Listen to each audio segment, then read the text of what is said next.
Hey guys, what's up? This is your girl Jamila and welcome back to my laboratory. Today I'm going to show you guys how to design, print, and press onto these sublimatable glass cutting boards. Woo! Try and say that 3 times fast.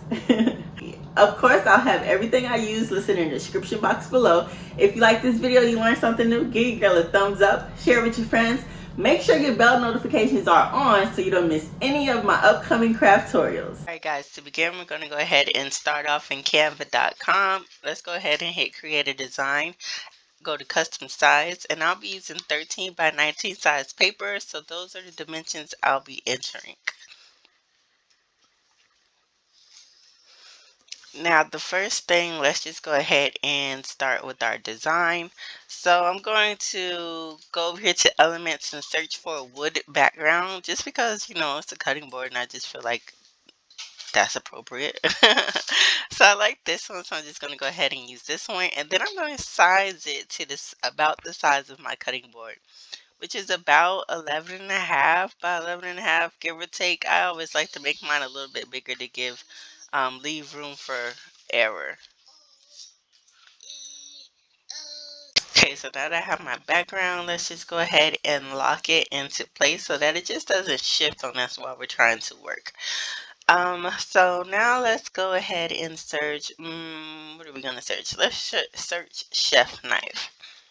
So a lot of the things I'm using, well, I think pretty much everything I'm using is a Canva Pro feature. If you don't have Canva Pro, I will have a link for you to try out a free 30-day trial in the description of this video, okay?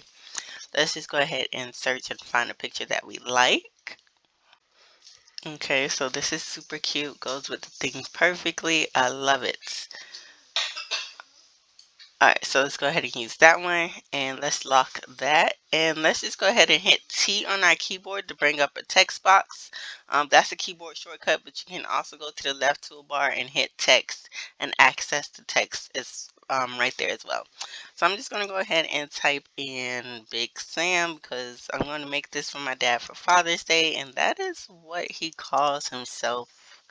For whatever reason, I have not figured it out. Why do men like to call themselves like Big Sam? Like they be like Big Sam, Big Papa, Big Daddy. Like what is that all about? I don't know. Anyway, let's go ahead and change the font. You already know. If you know, you know. I love my Brittany font. We're just gonna go ahead and use that. Let's go ahead and hit the T on the keyboard again and bring. Let me make this a little bit bigger so I can see what I'm typing. Uh, and we're just gonna type in kitchen. Since my dad loves to cook, I was like, oh yeah, a custom cutting board. That's like a dope gift, right? Yep, best starter ever. I know. Anyway, so for the kitchen, I don't want the Brittany font. I'm gonna use this creative vintage draft font.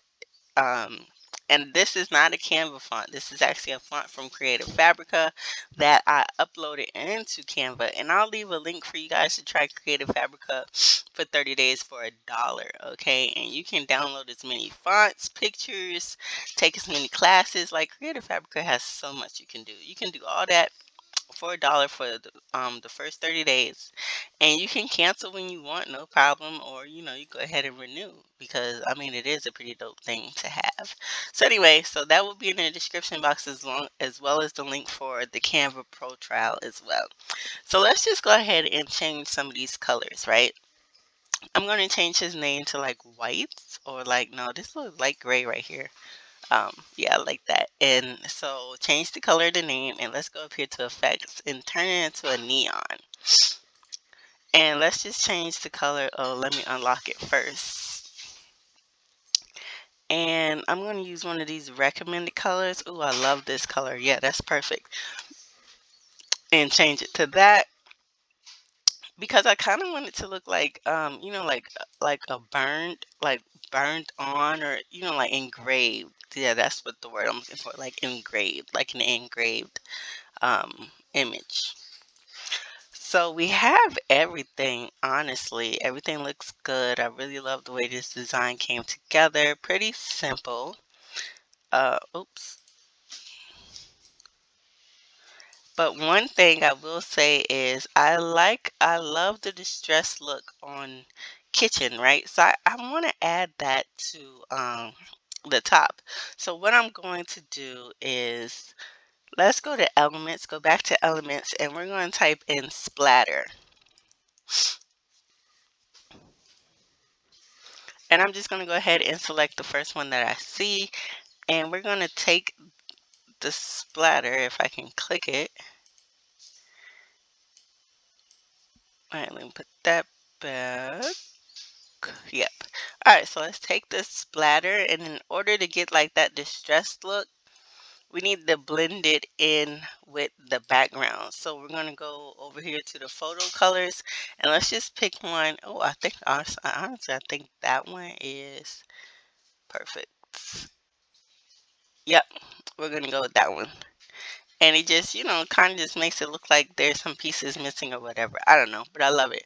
So let's go ahead and duplicate that, and let's put some, like, move it over here over the knives as well, and move it backward just so it's not sitting on top of the font.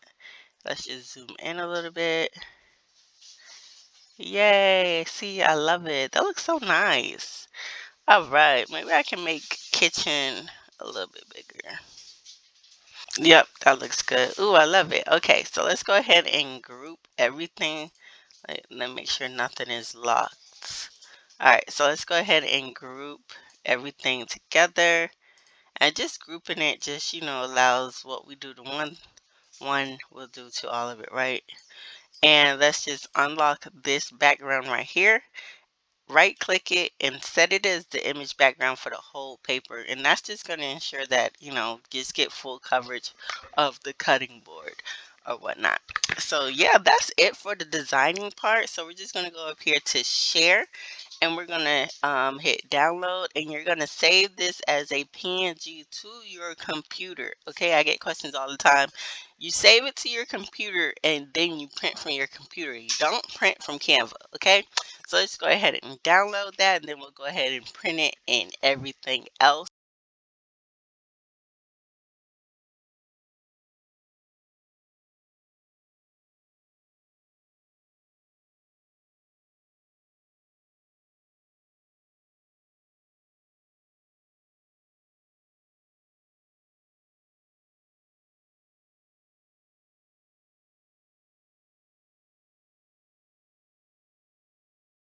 So while we're waiting for everything to print out, I'm just going to go ahead and cut on my press and warm it up. We're going to be pressing at 400 degrees for 90 seconds. And this is the directions that was on Heat Transfer Warehouse's website. So I'm just going to go ahead and take my cutting board and lay it face down. You want to sub on this white side right here. I folded my paper in half just to kind of find the middle point so that I could put my design on as straight as possible. And you want to do medium to firm pressure. Now, I was nervous thinking it was cracked, but this is actually some pretty sturdy glass. Now, when I took it off the pressing, it looked like this. I was like, what? Like, what happened? I ruined it. But I realized you're supposed to flip it over so the design actually comes through to the other side. I was like, oh, okay. So when you do this, don't mirror your design, okay? Just print it out regularly. So I basically just redid the whole printing process, and I used the round cutting board instead of the square one this time. And then it came out good, and I was like, oh, this is so cute. So yeah, this is definitely great gift, can be customized with pictures, all kinds of things. Like, just let your imagination run wild, you guys. But as always, thanks for watching. Don't forget to like, share, and subscribe. And until next time, I'll see you later.